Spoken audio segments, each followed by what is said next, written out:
What's going on, guys? It's Tony with Urban Girl Scout Media, living the dream as always, and coming to you today to go off the rails and talk a little bit about the latest announcement, the DCI Planeswalker points, basically no mas in the world of Magic.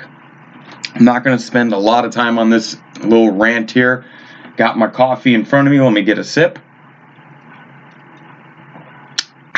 Good stuff.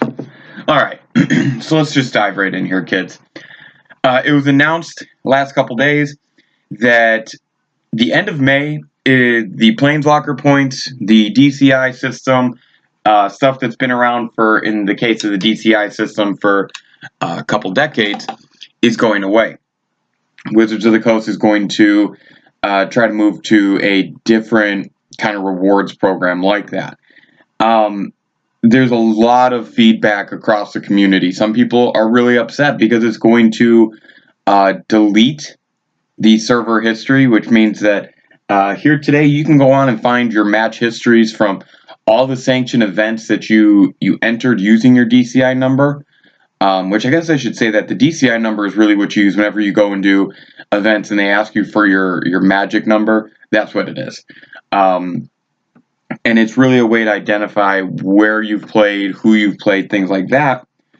It's kind of relevant when you think about not just match history, people thinking, what have I done over my time as a Magic player, but also I think you'd need it for like the Hall of Fame, however that looks. And it's always been kind of cool to just say, hey, I've been playing for this long, or however you want to look at it. Now, the future of whatever Magic logon reward program we have, it's interesting because Wizards is pushing us to go to digital, especially in the time of a pandemic. This is where a lot of Magic the Gathering is taking place, is on Arena and MTGO. The current setup that I'm interpreting is if you go to set up a Magic the Gathering Arena account, they'll automatically link to this new Wizards account, whatever the hell it's going to be called.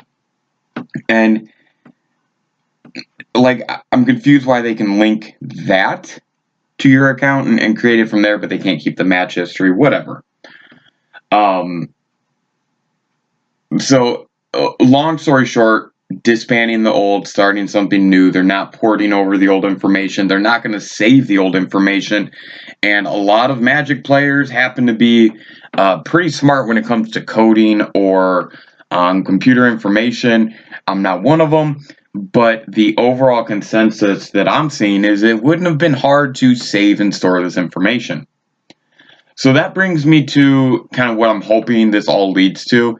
My hope is that with this new player identification program that they're doing, there's going to be a better reward system for players from paper and digital together. That there's going to be some kind of where if you play at your LGS and you win something, maybe you get something on Arena, or vice versa, the other way around. Whatever that looks like, I don't care. But I think that's an idea that they could go with. So I'm really curious to see how they implement this. It's a little shitty that that Hasbro and Wizards of the Coast are not going to save the history. I think that Magic's history is one of the biggest draws of it. Is the gathering piece with your friends and the history and the comparing everything and all that. I think it's all just one big continuous draw that feeds off of each other, but that's just my opinion. I encourage everyone to kind of stay aware of what's going on. I know that the MTG companion app is going to be streamlined into this, and there's a lot of information. Really, we're in the beginning stages of this change. We're not even to the big steps. Right now, we're just in the announcement and the shutting down the old, which is fine. I think these things have to happen. I really wish that there would be a way to save this. I by no means have a long, huge history of sanctioned events, but I do have my fair share. I know a lot of players that excuse me, I know a lot of players that still use and enjoy that information. So it'll be interesting to see what happens, guys. Tell me what you think, though. I don't think that this is necessarily a good or bad thing for paper and digital Magic in terms of which way they're pushing us. I think it's just trying to reduce some of the services and some of the things they have, and maybe not going about it the way that the players would love the most.